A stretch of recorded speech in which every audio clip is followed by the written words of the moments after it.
Football.fr, fournisseur officiel de football.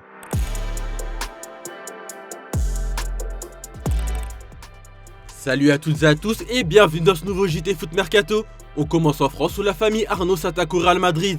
Depuis des années, Florentino Pérez tente de trouver des solutions de financement pour le Real Madrid, conscient que le modèle de socios du club est bien moins puissant que ceux de ce rivaux européen qui bénéficient de forts investisseurs privés ou étatiques. Pour rester puissant sans renoncer aux traditions du club, le boss madrilène s'apprête à vendre 10% des parts du club. La conclusión es clara, seguiremos siendo un club de socios, pero debemos crear una filial en la que los 100.000 socios del Real Madrid conservemos siempre el control absoluto.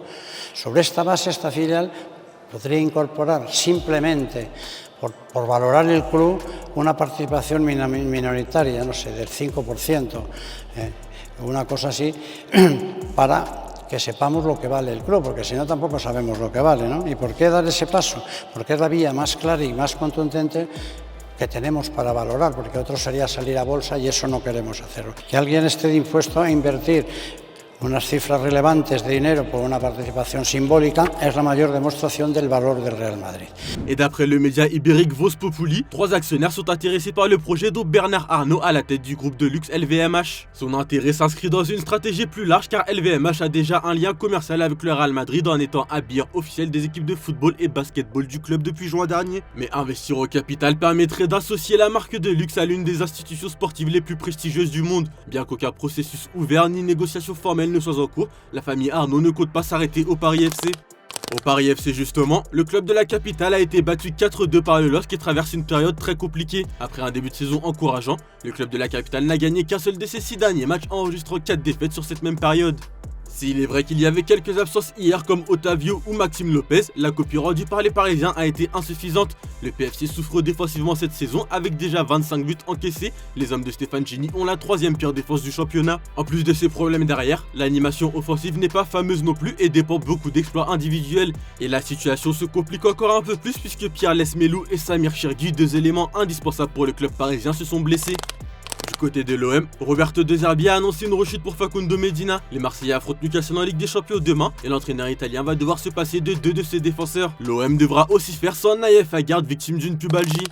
On part en Espagne où le Real Madrid inquiète sérieusement. Malgré une première place arrachée de justesse en Liga, la formation de Xabi Alonso traverse une période où le contenu ne suit plus. Défait par Liverpool en Ligue des Champions puis tenu en échec par le Rayo avant la trêve internationale, les Madrilènes espéraient repartir sur des bases solides à Elche, mais c'est encore raté. Le leader du championnat a été incapable de justifier son statut face à une équipe supposée inférieure et concédait le nul de partout. L'égalisation arrachée dans les dernières minutes n'a fait que masquer un peu cette contre-performance. Pourtant, le technicien espagnol avait tenté de surprendre en modifiant totalement son système.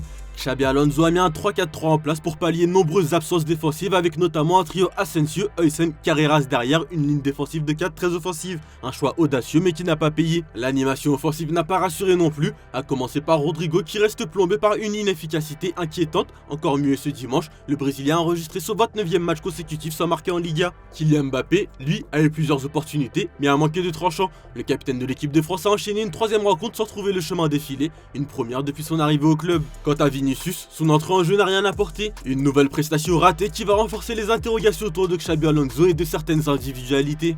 D'ailleurs, à ce propos, on vous propose un sondage sur le site et on vous demande si selon vous Xabi Alonso va réussir à s'imposer au Real Madrid. N'hésitez pas à aller participer, le lien est en bio. Toujours au Real, Vinicius a fait un choix fort pour son avenir. Ce n'est pas un secret, le Brésilien a beaucoup de mal avec son entraîneur. Pour certains, cela explique son rendement sur le terrain. Lié au merengue jusqu'en juin 2027, Vini discutait pour une prolongation avec ses dirigeants depuis plusieurs mois, mais tout s'est stoppé. Du côté du Real Madrid, on estime que ses exigences financières sont trop élevées puisqu'il souhaite toucher le même salaire que Kylian Mbappé. Alors que certains médias dont AS assurent qu'une prolongation est proche, The Athletic a douché les espoirs de nombreux fans du joueur. En effet, le média anglais révèle que Vinicius Junior a informé le Real qu'il ne souhaite pas renouveler son contrat. Ce sera le cas tant que ses relations avec l'entraîneur Xabi Alonso resteront tendues. Il a fait passer le message au président Florentino Pérez à l'occasion d'une réunion organisée à la fin du mois d'octobre. Le club et Pérez qui apprécient le joueur ont pris note et espèrent le faire changer d'avis. Au FC Barcelone, on en sait plus sur les raisons qui ont poussé Eric Garcia à recaler le PSG. Ces dernières semaines, médias catalans comme français ont évoqué un intérêt plus que prononcé du club de la capitale pour Eric Garcia. En coulisses, Luis Enrique aurait ainsi poussé pour que sa direction fonce sur le défenseur barcelonais qui aurait fait une superbe affaire puisque son contrat expire en fin de saison. Mais d'après différents médias espagnols comme Mundo Deportivo, un accord a été trouvé pour que le joueur formé à la Masia reste à Barcelone jusqu'en 2030. Brillant cette saison et seul joueur ayant disputé les 25 matchs de son équipe, le joueur va donc refuser le PSG. Eric Garcia s'affirme peu à peu comme l'un des joueurs les plus importants de l'équipe et comme l'un des nouveaux leaders barcelonais et a la confiance d'Hansi Flick. De plus, il est très heureux et très à l'aise à Barcelone, notamment dans le vestiaire où il s'entend particulièrement bien avec ses coéquipiers qu'il retrouve aussi en sélection nationale espagnole. Si le PSG était passé à l'attaque un peu plus tôt, il aurait peut-être pu le convaincre plus facilement de rejoindre le club de la capitale française. À 2 reprises ces derniers mois, Eric Garcia a songé très sérieusement à partir, mais à présent, Luis Enrique va devoir se tourner vers d'autres pistes. En Angleterre, plus rien ne va à Liverpool et la pression commence sérieusement à monter pour Arne Slot. Après une première année couronnée de succès, l'entraîneur des Reds vit des moments plus délicats cette saison à l'image de la claque 3-0 prise par Nottingham ce week-end. Un revers qui a fait réagir à la presse ce week-end et qui continue de faire parler ce lundi. The Sun indique que si la situation perdure, il sera menacé par sa direction. Il pourrait donc être viré après avoir remporté le titre en première ligue l'an dernier. Certains sont d'ailleurs déjà en train de penser à la suite. Le nom de Jürgen Klopp revient en tête. Oliver Glasner et Andoni Iraola sont aussi mentionnés notamment par les bookmakers. Un autre nom est ici évoqué, celui de Xabi Alonso. Comme on vous l'expliquait un peu avant, les interrogations autour du coach du Real commencent à se créer et du côté de Liverpool, on observe déjà sa situation. Si c'est chaud à Liverpool, à Arsenal, tout semble aller pour le mieux. Après la victoire 4-1 face à Tottenham ce dimanche, Martin Odegaard a donné des nouvelles encourageantes sur sa blessure au genou. Absent depuis début octobre, le capitaine des Gunners a assuré qu'il était dans la dernière ligne droite de sa rééducation selon The Standard. Cette semaine, j'ai travaillé très dur sur ma rééducation et ça se passe très bien. Je sens que je me rapproche chaque jour un peu plus du but, a-t-il confié avant d'avouer qu'il se sent de plus en plus fort. J'ai repris l'entraînement sur le terrain et je me sens vraiment en voie de guérison. C'est le meilleur aspect de la rééducation. Plus on se rapproche de son retour dans l'équipe, plus on peut faire des choses sur le terrain et plus on peut être intensif en rééducation, a déclaré le capitaine des Gunners. On fait une escale à l'autre bout du monde où Lionel Messi a livré un véritable récital lors de la victoire de l'Inter Miami 4-0 à Cincinnati, propulsant la franchise floridienne vers sa première finale de conférence Est. L'Argentin a ouvert le score d'une tête inhabituelle avant d'enchaîner 3 passes décisives, offrant une large victoire face à un adversaire que Miami n'avait pas encore battu en saison régulière. Toujours aussi décisif, Messi signe une campagne de playoff historique avec 6 buts et 6 passes décisives, effaçant le record de 10 contributions établi en 1999 par Ante Razov. Avec cette nouvelle démonstration, la Pulga franchit également la barre symbolique des 1300 actions décisives en carrière, inscrivant 896 buts et donnant 404 passes décisives.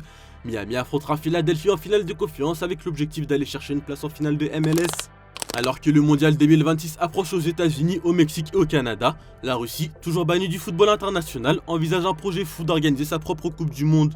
Un projet à forte portée diplomatique destiné à peser sur la FIFA et à préparer son retour sur la scène mondiale. Privée de qualification pour 2026 et incertaine quant à un retour sur la scène internationale d'ici à 2030, la Russie cherche des chemins alternatifs pour rester active et visible, quitte à bousculer les lignes diplomatiques du football mondial. Dans ce contexte, selon plusieurs médias européens et sud-américains, Moscou travaillerait depuis plusieurs mois à la création d'un tournoi international qui se déroulerait en même temps que le vrai mondial. L'objectif officieux serait d'exister médiatiquement au moment où la planète football aura les yeux tournés vers l'Amérique du Nord et de renforcer la pression politique sur la FIFA pour obtenir un retour à la compétition. Le projet encore informel réunirait déjà 8 équipes invitées, la Serbie, la Grèce, le Chili, le Pérou, le Venezuela, le Nigeria, le Cameroun et la Chine.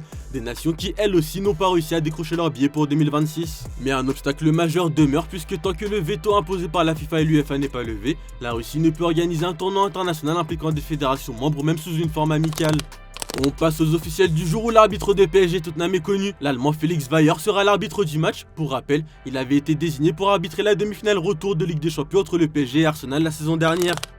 Enfin, on termine avec l'image du jour et le bonheur de Paul Pogba qui a retrouvé les terrains après 2 ans d'absence ce week-end face à Rennes. Voilà, c'est tout pour aujourd'hui. Merci de votre fidélité et je vous laisse regarder.